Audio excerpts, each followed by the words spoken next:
Here. Trustee Zalick. Here. Trustee Fruzzoloni. Here. Trustee McCarthy. Mayor Sabrino. Here. We are here for a special workshop meeting. This will be our final budget meeting before we actually sign off on it. This is the very last meeting, and we are here, and I'm going to turn this over to John? Sure.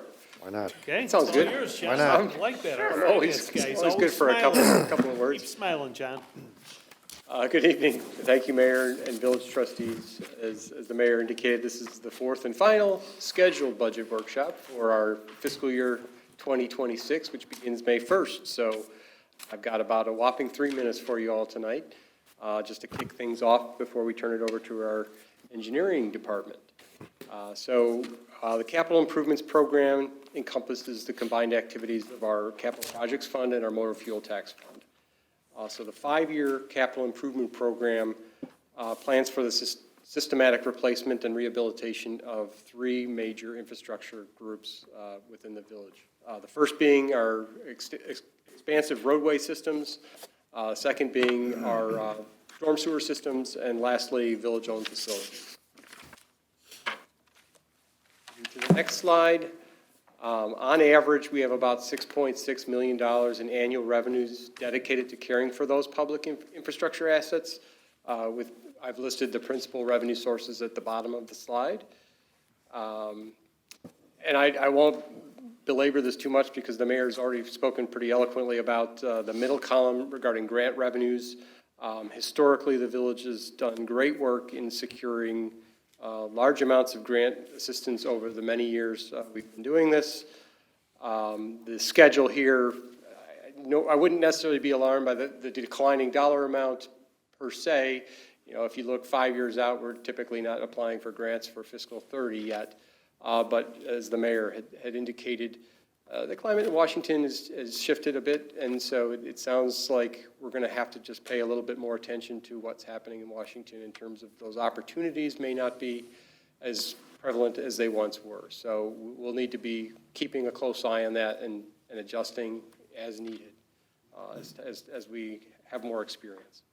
The last comment on this slide, the first 3 lines on those revenues sources listed at the bottom of the page, the electricity utility tax, the telecommunications tax, and the real estate transfer tax.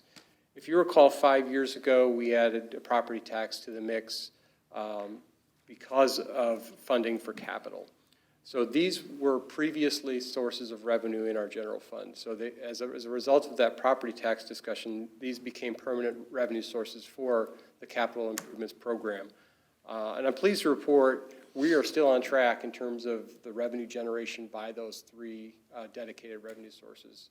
We called at that time for about $3.1 million in dedicated funding. And that's about where we're at still today, 5 years later. So I'm just wanted to check in with you and make sure you all know we're still pretty much on track in terms of revenue generation for the fund.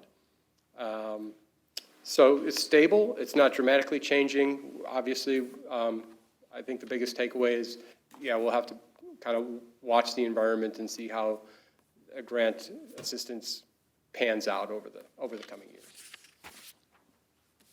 My last slide this evening is basically all of this tells us is we can pay for everything that's being programmed into our 5-year CIP. The reserve balances remain strong. A couple of notables, I guess, if you look in fiscal 26 and fiscal 28, you see fairly large, you call them deficits where expenditures exceed revenues, $3.8 million in fiscal 26 and $2.2 million in fiscal 28. And those really are tied to 2 of the largest stormwater improvement projects scheduled for those years, or the biggest brunt of that. That's Section 2, Klein Creek in fiscal 26, and Section 4 in fiscal 28. And Adam and Greg are going to talk about those in more detail. But overall, if you look at the reserve balances, we're only losing about 20% of fund balance over the 5-year plan. So we're intact with strong balances throughout, which again made the decision previously to recommend any general fund surplus go to the water fund this coming fiscal year to help with the capital needs there, especially at the wastewater reclamation center.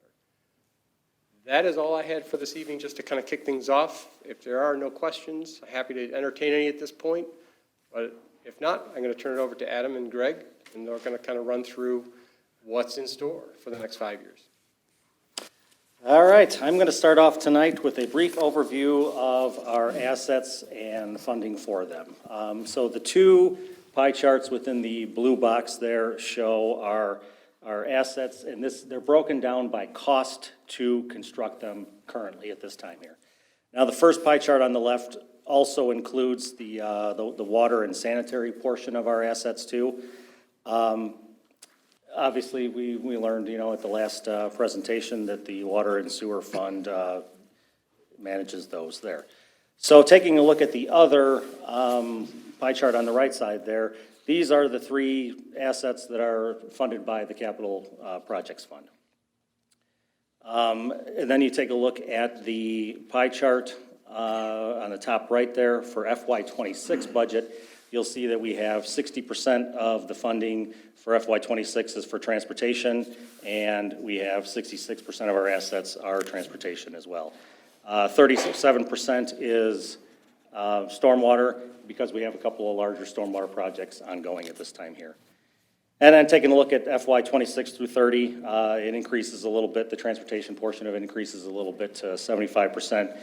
Some of the stormwater projects the larger stormwater projects are kind of completed at that point there too. And through the 5-year budget, though, you'll see that our facilities is a very low percentage of our planned budget at 3% next year and only 2% in the 5-year.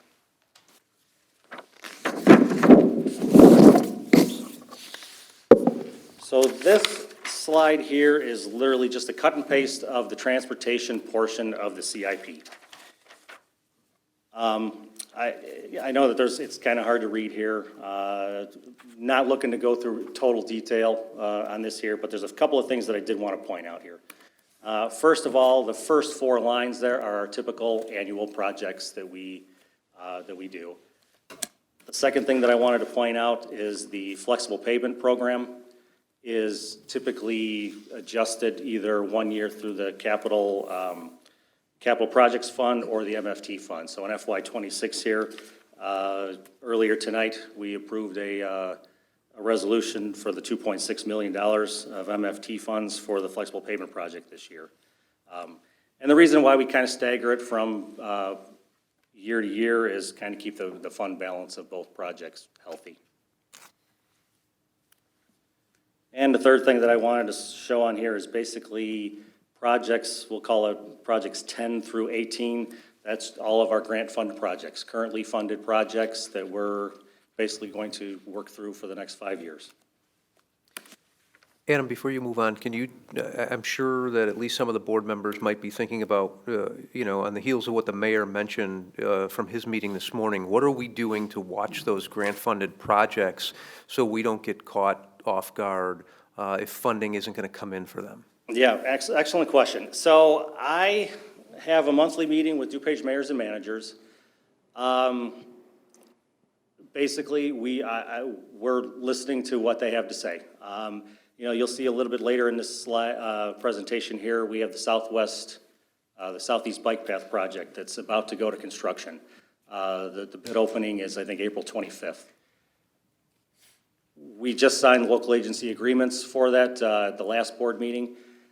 We really are just watching to see what happens at this point. That's going to be the project that really tells us what's going to happen, I think, over the next couple of years. At this point, any documentation that I've seen through IDOT or DuPage mayors and managers is that we're just going to continue doing what we're doing. They're going to continue signing agreements. They're going to continue sending the funding through as they've done in the past. However, we have no idea what could happen tomorrow. And that we're just going to keep on watching it, listening to other agencies, and go from there. I think that we may end up, if something were to change and some funding were cut, we would probably, take a look at some of these future projects and postpone them, hold them off, something like that.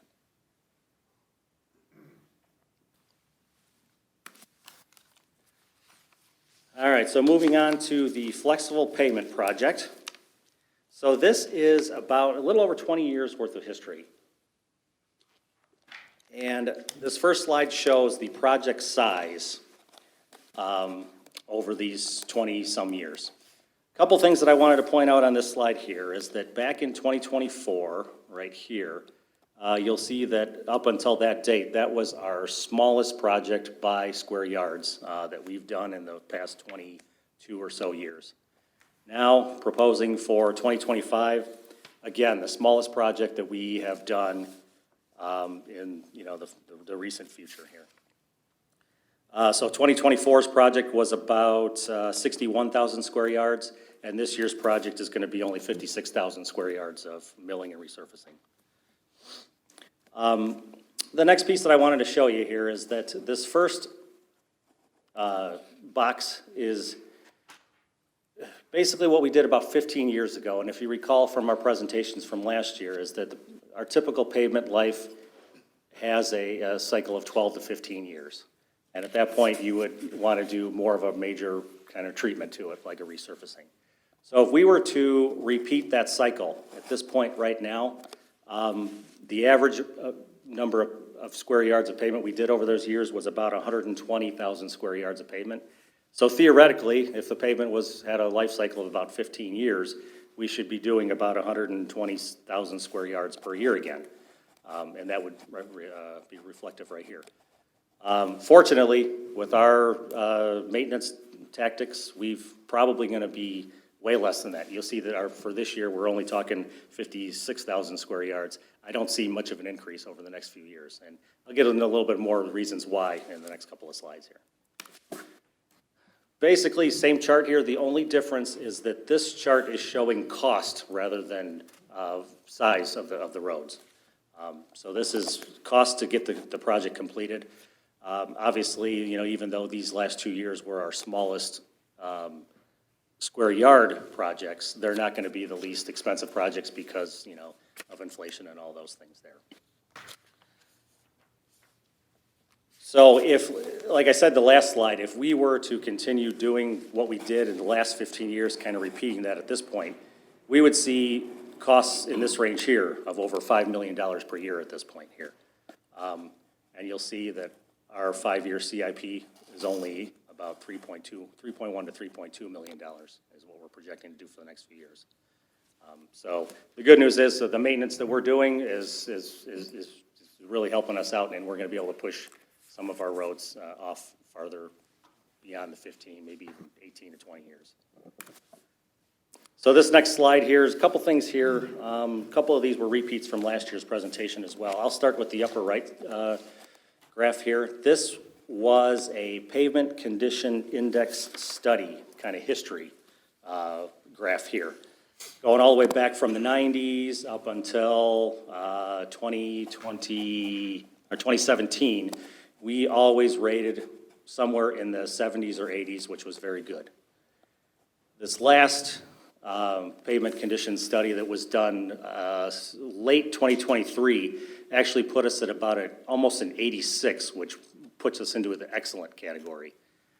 So the money that's been spent over the years has really paid off. Our roads are in excellent condition, but we're a little bit above even our average at this point right now. So taking those roads and pushing them out to the 17 to 18 to 20-year resurfacing schedule would bring that number down slightly, kind of put it back to the average of where we've been in the past, but still keep us in a very good condition there. This graph in the lower right here is kind of also a repeat slide from last year, but this is kind of a reminder of a typical pavement deterioration curve. And the idea is spend smaller amounts of money early on, and as the roads deteriorates a little bit, you spend that smaller amount of money, then you bring the condition index of the road back up higher with less dollars with small maintenance projects versus the very expensive reconstruction type projects that if you let it go for 15, 20, 25 years would be $400 a square yard versus a couple dollars a square yard for crack fill or something like that. So with all that being said, back to Our flexible pavement project being one of the smallest in recent history again. These are representative samples of our roads again for this year. All of them are weathered. All of them have some cracking that's not protected. They all have some rutting near the curb line where water is making it into the pavement and then under the pavement. So it's the right time for resurfacing at this point here. But also by any means, I'm sure we've all seen roads in worse conditions in other towns as well too, so. All right, so this is just a map of all of the transportation projects, the road transportation projects scheduled for the next 5 years. And again, the first one shown here is the 2026 flexible pavement project. If you have seen our maps in the past, this is, again, a very small area of resurfacing proposed for FY26. This here is our proposed projects for the flexible pavement project between FY27 and FY30. These are basically picked on age of pavement and that pavement condition index study that was done a couple of years ago. This is a grant-funded project. Actually, this is a Rebuild Illinois. Our last Rebuild Illinois bond-funded project is the Old Gary Avenue reconstruction. We'll be reconstructing Old Gary Avenue and replacing the culvert at the north end of town as well. Grant-funded resurfacing project is the Fullerton Avenue LAFO project. We think that should get to construction about a year from now. And then the Lies Road LAFO from Coon to Gary. And then the Morton Road LAFO later on in the 5-year schedule there. And these are our 5 years of trail projects and trail and sidewalk projects. We'll start out with the Southeast Bike Path project that I just mentioned a couple minutes ago. This one is almost ready to go to bid at this point. It's with IDOT for final approvals. This is the project that we will hopefully see how the federal funding keeps coming in and moves forward or doesn't move forward. You may recall from last year, that the scope of this project was much greater. We were talking about also adding a bike path along Schmel Road and Gunderson. Easement acquisition and utility relocations, all that became just too difficult to get the bike path installed on Schmel Road.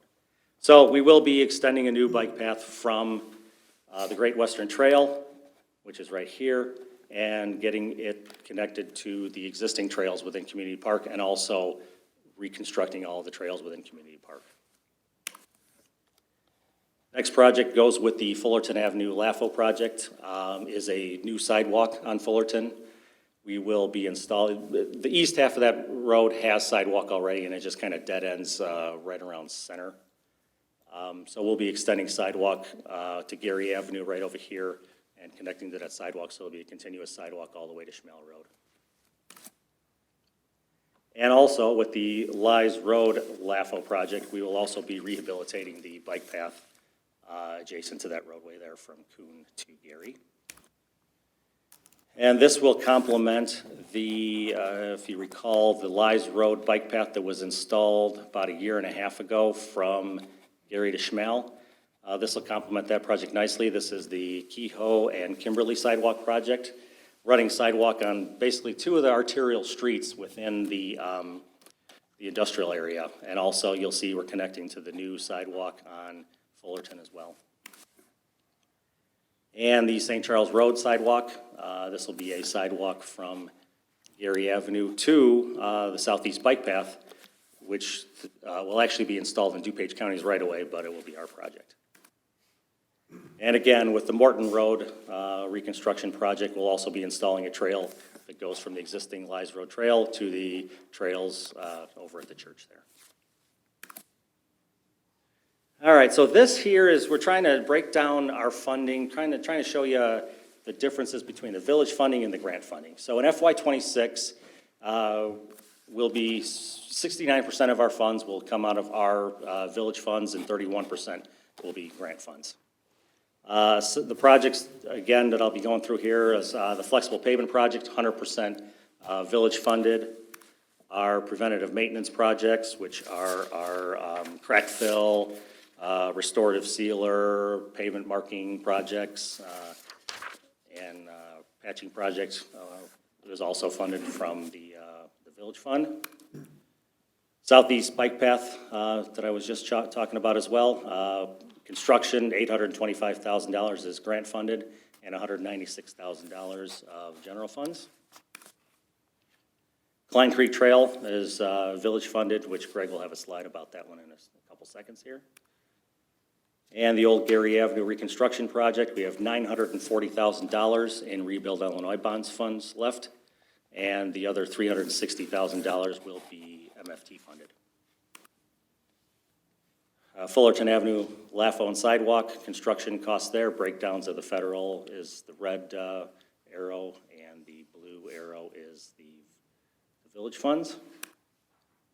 And we will begin design engineering of the Lies Road, LAFO and Trail project, and the Kehoe Kimberly sidewalk project in FY26. Okay, so now breakdown of funding from FY27 through FY30. A little bit more of it's village funded at 78%, and then grant funded at 22%. And part of that is that what John talked about a little bit earlier is we don't have our grant funds applied for near the end of the 5 years, so that kind of will show a little bit of less grant funding for now, but perhaps between now and then we'll have sought and obtained some grant funds along the way. So we have our annual maintenance projects, the flexible pavement project, about $3.1 million per year. Preventative maintenance projects at about $600,000 per year. Construction on the Lies Road, LAFO and Trail project. Again, the red arrow is federal funding, and blue arrow is the village funds, and that one there happens to be a 50-50 split. Kehoe Kimberly sidewalk construction, with splits shown there. St. Charles Road sidewalk project, we'll start design engineering. Is 100% funded by the village. And then the construction splits that are shown there. And Morton Road, LAFO and Trail, exact same thing. Design engineering is village funded, and then the breakdown of construction funding there.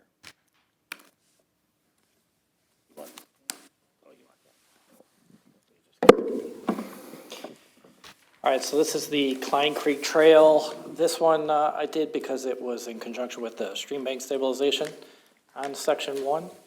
So if you look back in FY '24 in the upper right, we budgeted $500,000 for this project.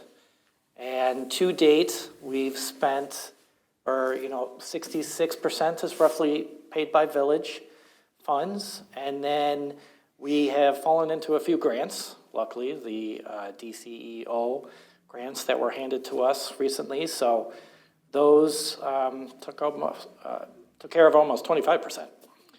I will say that it does not look like, it seems like DCEO may not be one of those grants that will be available in the future. Coming from Housing and Urban Development, it's probably one of those that the federal government will look at reducing. But thankfully, we have these grants now. And with those two combined, we have about $60,000 left in that budget. I do intend to spend most of that in this fiscal year, and so that's what we're requesting, $60,000. That's largely to add retaining wall along a few sections here of trail, to do some signage and stain that cedar fence that we own. One thing we did complete this year was the installation of the new bridge. For those of you that like history, why is there a bridge here at this location? Well, we used to have a firehouse on the south side of the creek, and that's how the fire trucks got over there. And the wastewater treatment plant was built next to the firehouse. That was the only access for the wastewater treatment plant. Eventually, the firehouse left. Wastewater treatment plant got access off Coon. That bridge wasn't really necessary. It was secondary. It became part of our bike path but was really kind of overkill for a bike path. And it was also still too low. So during floods, it would increase the elevation of the water upstream of it artificially by 1.5 feet.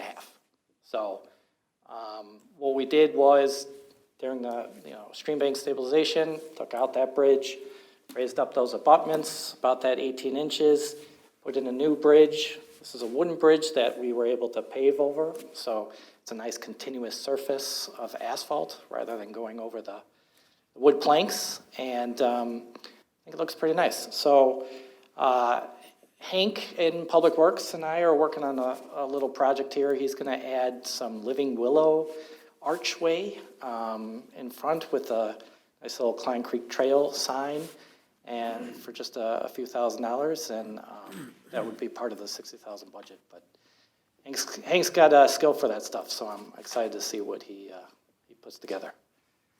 With that, any questions? Back to Adam.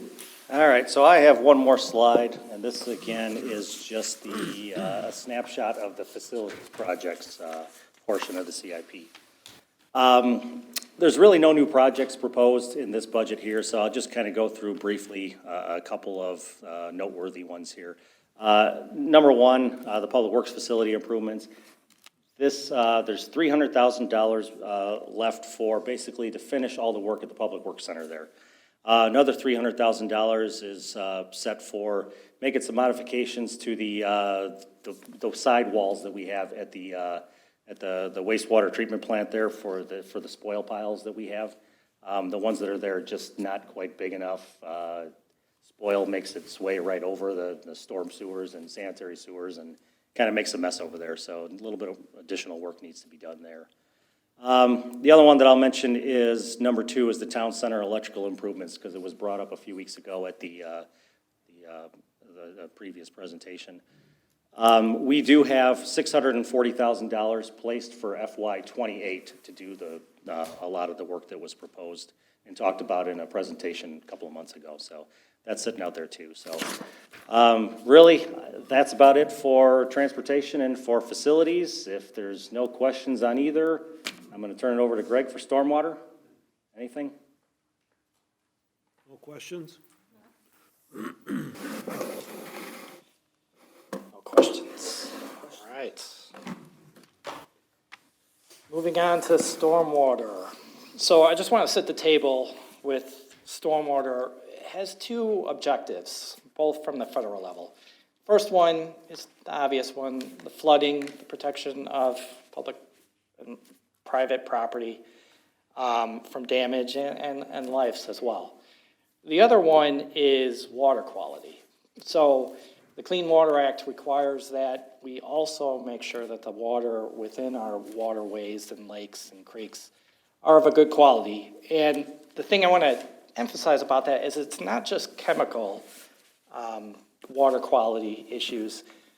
The way that they rate water quality is also based on, the wildlife that's in it. So it's the fish and the bugs that, the fish feed off of is kind of one of the criteria they look to say, hey, is this a healthy stream or not?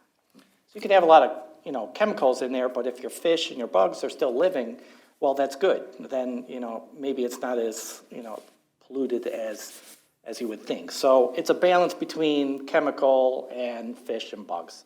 So I just want to emphasize that because sometimes as I go through these stormwater projects, a lot of it talks about wildlife and habitat. And why is that related to stormwater? Well, that's because we're trying to prove that the water quality is good enough for these creatures to live in. So that being said, so this is just a snapshot of what the budget is. I want to point out line 3 and line 10 because I don't have slides on those. So if you have questions, let me know. But 2 and 3 kind of go together. So 2 is about, our detention basins. And the way a detention basin basically works is it's a big hole in the ground. Big pipes come in carrying water, and then there's one small pipe emptying it. So as the water rushes in, it tries to get out that smaller pipe. It can't. It fills up the detention basin and then slowly drains out. Right? So that's why we have those bowls there. So the third item there, real-time control, looks at the fact that in the past, that small pipe going out has been a fixed size. So we take a average storm, and that's what we design based on. But none of the storms are ever average, or ever of that design. They're variable. Sometimes they're extremely intense and very short. Sometimes they're long and really not intense. So the idea with real-time control is to adapt that smaller pipe going out to what the rainfall is coming in. So if the rainfall is coming in at, really intensely, well, then you're going to change the size of that restrictor, that pipe going out, to adapt to what that rainfall is coming in. And it's going to look at the system as a whole. So it's going to look at what's the levels in the creek. It's going to look at what are the levels in some of the other detention ponds. So it's more of a smart water system. So the benefits of that, and I talked about that last year, and hopefully maybe in the future, we'll talk more about it in the workshop, because I'm trying to get some grant funding for this project. But, basically it's just, well, I lost my train of thought. But basically we're taking the whole watershed scale and looking at how can we control this thing more efficiently. They're all independent detention basins, and we'd rather have them all operate together smartly than what we have today. Because, I'm sorry, this was my point. We're very much built out. There's not a lot of space to dig out more volume. So let's use the volume that we have now more efficiently. That's kind of the bottom line. Number 10 is the condition assessment of our storm sewer system. It's kind of a lump sum item that we've put into the 5-year look ahead because we know it's something that's important, but it's not quite important enough to, schedule it out. Essentially, we don't know what we don't know, which is these pipes are underground and we haven't inspected them for a long time. So we're not sure how bad it is. This $1 million is roughly our estimate that it would take to televise all of the storm sewer that we have. Now, just like with our sanitary sewer system, we spent roughly that amount of money to televise all of it. And while we did find some problems, we found that our system is relatively in good shape. I would not expect that our storm sewer system would find anything else. But the point is that $1 million is just to inspect. We don't know exactly what that $1 million will then tell us that we have to spend in the future. So with that, I'll move on to the slides, unless you have any questions on those two items. Okay. All right, so the first item was this roadway drainage improvements. This started about 8 to 10 years ago because we were getting not potholes, but sinkholes in our road next to the drainage structures. And those seem to have all been failing at roughly the same time. Probably because, the way the village was constructed, a lot of this stuff got built in very quick chunks of time. So we were seeing more sinkholes than what Public Works could keep up with. So we prioritized those that were emergencies and Public Works could take care of. Those that were close to an emergency but could wait a little bit went into an annual contract, that is this. So luckily, through the last 8 years of flexible pavement projects where we fixed these storm sewers, and this separate project where we fixed the storm sewers outside of that flexible pavement project scope, we're seeing significant improvement. And no longer do we have this long list from Public Works of these sinkholes that they're going to take care of, and then this other chunk that we're going to have to take care of as in engineering. So that's good. So what you'll see is on that dollar value, you'll see it drop to 180 and, for the future. So that's lower than what we've done in the past. And we are really hoping as we look at that number, it'll continue to drop in the future. That being said, we still like to do these under drains, which take care of some pumps. So I'm just going to go through the slide here to explain, what the logic is behind this under drain project. So what we do is we use GIS to go out and map these locations of icing. So either something we've been told about or something that we found. So we find some icing, we take pictures, it gets documented here. We can compare severity. This is on Sand Creek Drive. You have ice, 3 to 4 feet out into the roadway, covering people's driveway aprons. Okay, so why does that happen? Well, most of the time, it's somebody's sump pump. And the sump pump is making its way out to the street. And that's just not the fault of the homeowner, because they have to have a sump pump, it's required. And their property drains from back to front. And so no matter where they put their sump pump, it's gonna come back out to the roadway. So there's really nothing that they can do. So we come in, design a connection for that sump pump, get it into the nearest drain, and off, to the local waterway. No longer on the street, clears everything up, and, residents are very thankful when that's done, because it's usually pretty stressful to have this in front of their houses, and also stressful for the people with the sump pumps. So I think it's a worthwhile project that we'd like to continue in the future. Any questions on that? Otherwise. So then when we talk about this public detention condition assessment, remember I talked about that small pipe and that real-time control. When we talk about the conditions of the detention, I'm really talking about that small pipe and that little restrictor structure. Not so much the rest of the basin and the big bowl. It's really that small pipe. So when you're looking at the condition, we've got, only 4 that are poor. But this slide is focused on what's called the Klein Creek watershed. So the watershed just defines the area that everything where the water or the rain falls is going to make it into Klein Creek in that area. So the green boundary in the upper left and the green boundary in the upper right, everything in between, if it rains there, it's getting into Klein Creek. And Klein Creek is that blue line, and it flows from top to bottom. So there are a bunch of detention ponds in Klein Creek watershed. A vast majority of them are privately owned and maintained.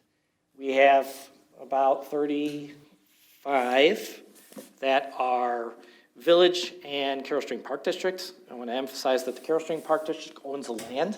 They'll maintain that land around it, but the infrastructure, that pipe that empties everything, still is our responsibility. So that's why it's included on this assessment. Okay. So in general, when I rate something as poor, that is something that needs to be done probably in this 5-year period. So when you see the $100,000 on every year, that's taking into account these 4. Fair is more of just on a watch list. So we'll pay attention to it, but I see no reason to replace anything in the next 5 years. Okay, so this is Klein Creek. It's our major watershed, but it's not the only one. So the next one, you move off to the northwest part of town, and that's what drains directly into the West Branch DuPage River, or what's called the tributary number 4 to the West Branch DuPage River, which is the blue line that goes from right to left. Here, largely residential area of town, so the vast majority of the detention ponds are publicly owned, both Village and Park District.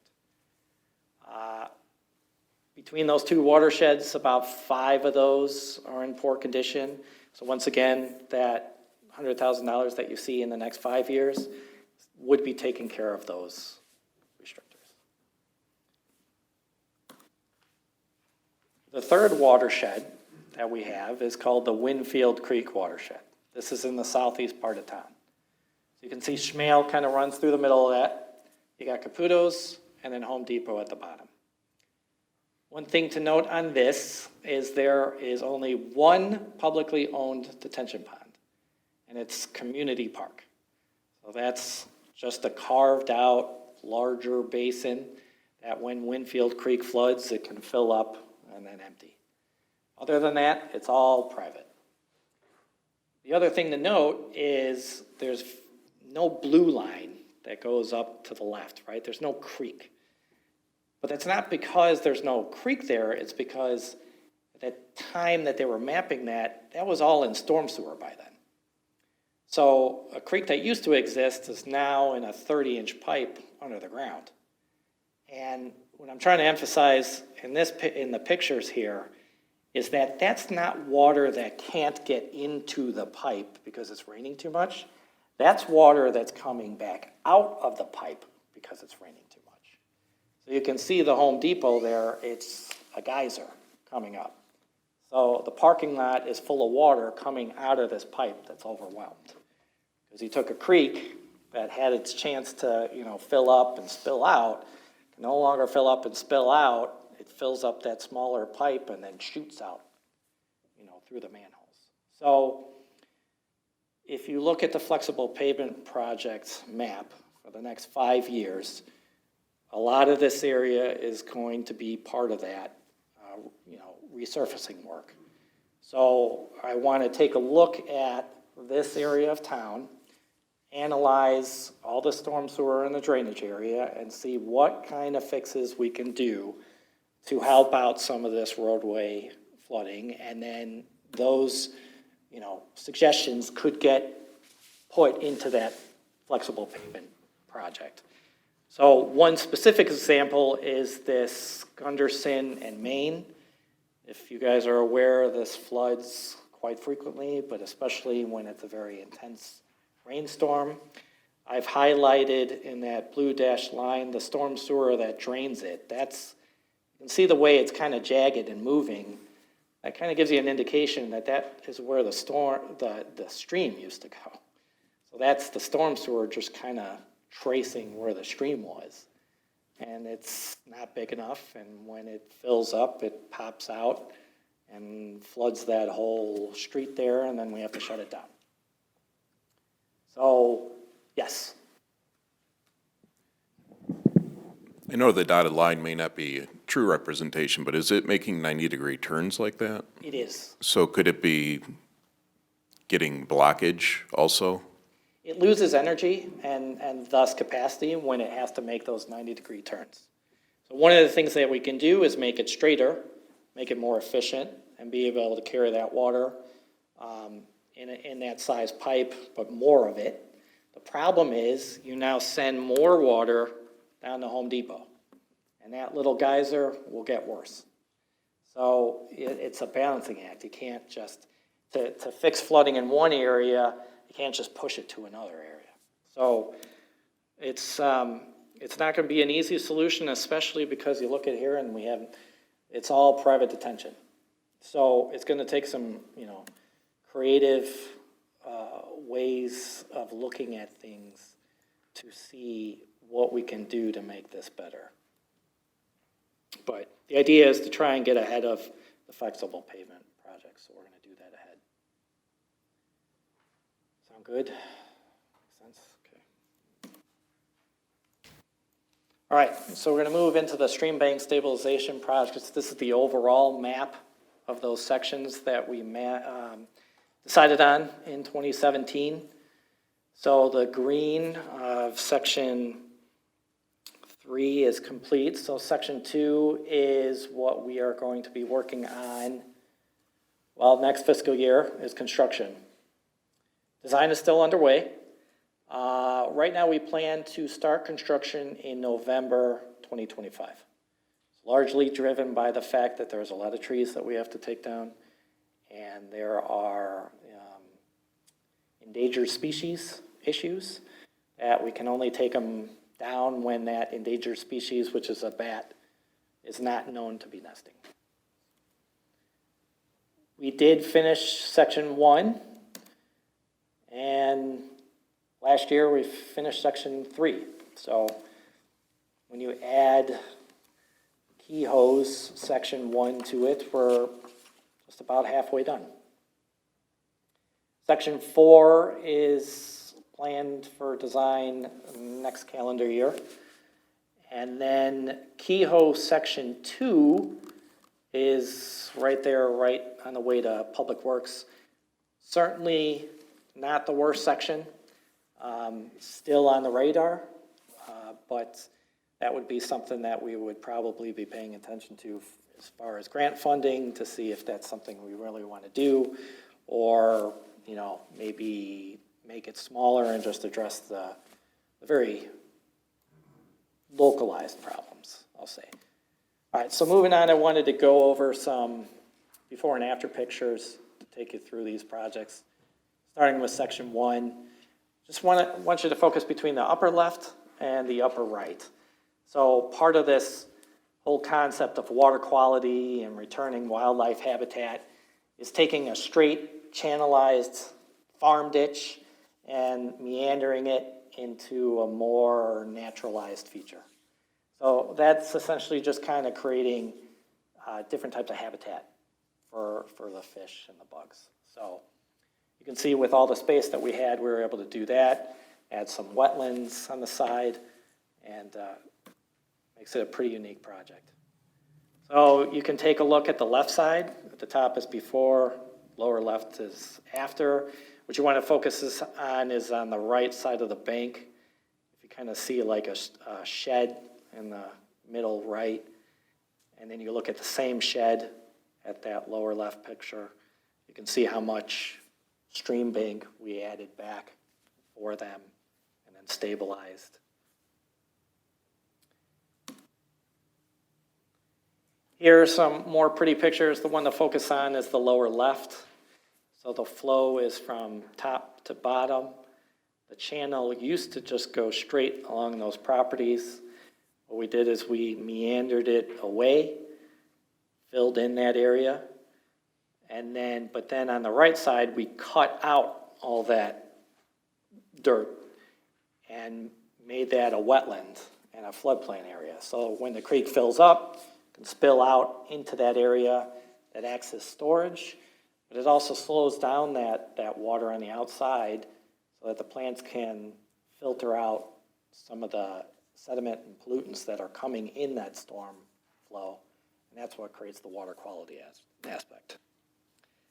This one's a little bit more straightforward, seeing what Memorial Park looked like before we did this work, and then what it looks like after.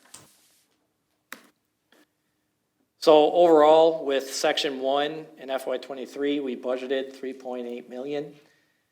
When all is said and done, we're pretty much at 60% grant funded and 40% village.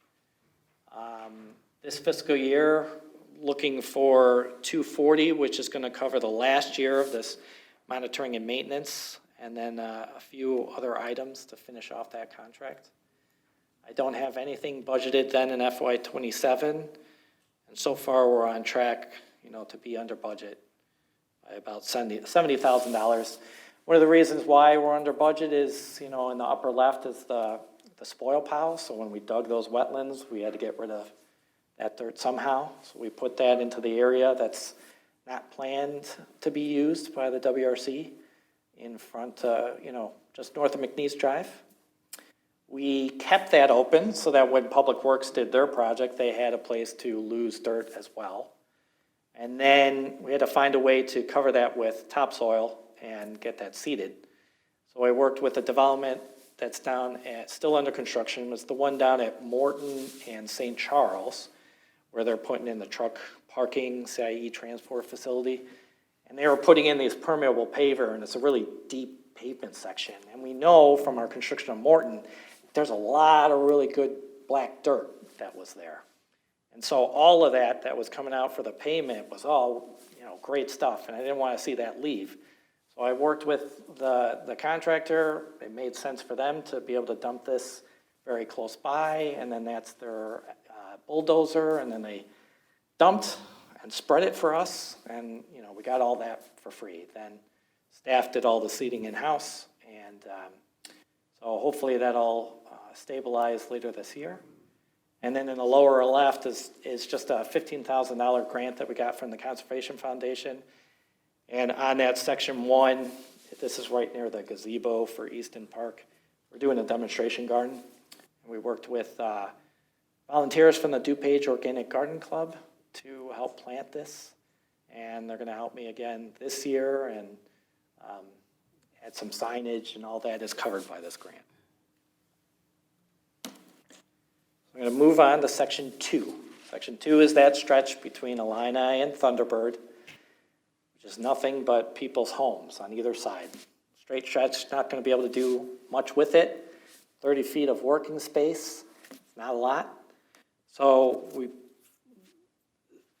have a couple of options to do, but the one that makes sense in the long term is just to use wall on both sides.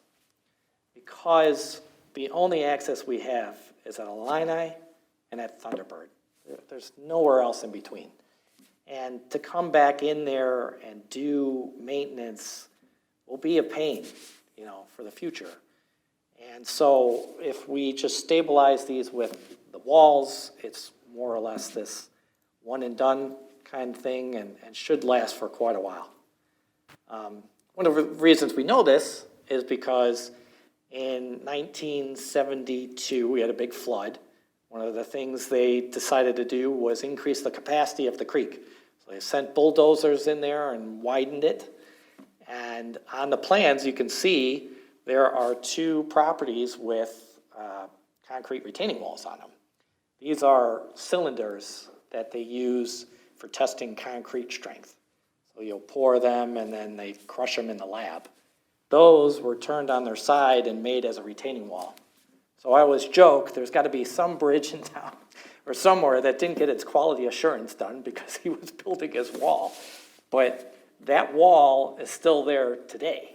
And, for something that is not as structurally designed as this is, it's lasted that whole time. And so pretty confident that something like this gravity block retaining wall, which I think also looks pretty nice, will last that long as well. Good news is it's only going to be 3 or 4 blocks high, so it won't be as dramatic as in that picture. This is from their website, the Blocks website. And then the bottom of the creek will be at least twice as wide as what's shown there. And then we'll plant, plants in the bottom and resolve what you see in the upper right, which is, heavily eroded stream banks and fencing that's probably not going to last a couple more years. And on the left, you can see when that bank erodes and it undermines those tree roots, the trees fall down and they create a blockage. And we have no way of getting in there except for Illini or Thunderbird. And it's a pain. It's also a very, because they went in there in the 70s and bulldozed it, they made it flat. It is literally 0% slope. So what happens with all that dirt that falls off the stream bank? It's in the bed. And so when we walk it, I will sink down to my knee and just muck. So it's a mess. It'll be interesting project to work on. All right, skipping ahead then to section 3, which is what was completed this year. Just a brief recap of why we did this. In the upper left, we're facing downstream. This is Mitchell Lakes. Mitchell Lakes is detention. Those 3 pipes there are what slowed the water down so that Mitchell Lakes would fill up and then slowly drain. So that's detention for Western Trails. One of the things is the path, it would flow over the path when those pipes were not enough flow. So that was kind of a dangerous situation, something that's been there since late 70s. So what we looked at doing is in the lower left, you can see on the left side is this grate, right, the gray grate. That is in front of those old 3 pipes. On the right is where the low flow goes now, which is in a new culvert. It has a natural bottom so that we can get the fish and the bugs to travel between the lake and the creek. And remember, that's what we want to prove that water quality is good, is to have those fish and the bugs. And then we raised the path 1.5 feet where those old culverts were, so it didn't flood and overtop as much. And so it dumps into that grate and those old pipes, and together, that new culvert and those old pipes with the grate are the same capacity as the old system, the pipes and the water going over the path. So it functions exactly the same. It's safer and it's more friendly for the wildlife. In addition, we had 2 parallel paths. It went up, down to a ditch, overgrown with junk, back up to another path. We shoved that inner path in, made a wetland terrace there, and that actually added more storage volume as well. Part of the grant required us to add wetlands. This is north of the library. This is an area that was already flooding because the Carroll Stream Library was built up high. They carved out the north area as compensatory storage for that flood volume that was lost. So the water from the creek is supposed to go in there. So that's what you're seeing in the upper right, is the creek is on the left. You're looking at Lake Haven Apartments to the north. All that area that's wet, that's what we carved out and made a wetland.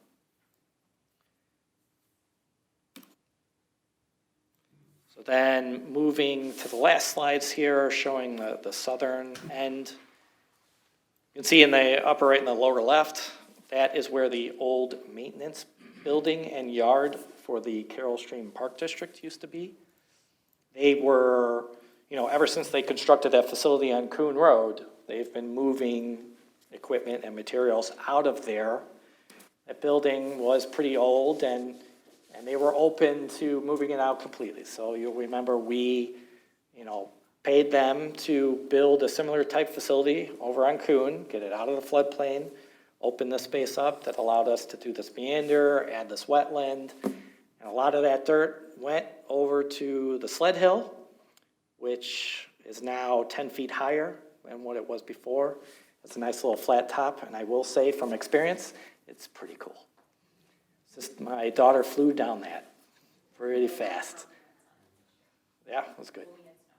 Yes, when we had snow. So with that, this is the overview. So in FY25, we budgeted about 2.8, and we're about 50-50 on terms of grant funding for that one. We are on track to be under budget as well. And what I am asking for in this FY is going to help out with the monitoring and maintenance of the vegetation as required. And then there is this educational overlook that I am working with the library on. So we signed an intergovernmental agreement to share the costs on that. The village will pick up the safety railing, the stamped concrete design, and then the educational signage, which is part of the grant. So, it's going to talk about, water quality and why we're doing these stream banks. Another idea I have is going to do a sign on the Armstrong Park flood control reservoir and how that works. Because when you stand on that overlook, you'll be able to see it. And I think the way it operates is actually pretty confusing, but also pretty cool. And, that'd be a good thing to explain to people how it works. And so hopefully that should go out for a bid in a couple months and then be constructed here for the summer. And my last slide here is just to show you the other 2 sections that are planned in the future. What does section 4 look like? Well, that's the bottom and the upper left. So nowhere near as severe as the other sections. Good news is it's also crossed by a couple of streets, so our access is much better. And so hopefully the cost of that will be significantly cheaper than compared to the other sections.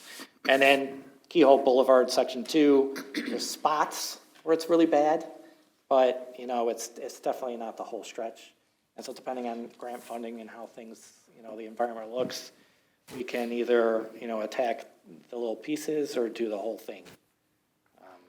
It's certainly something we can look at in a few years.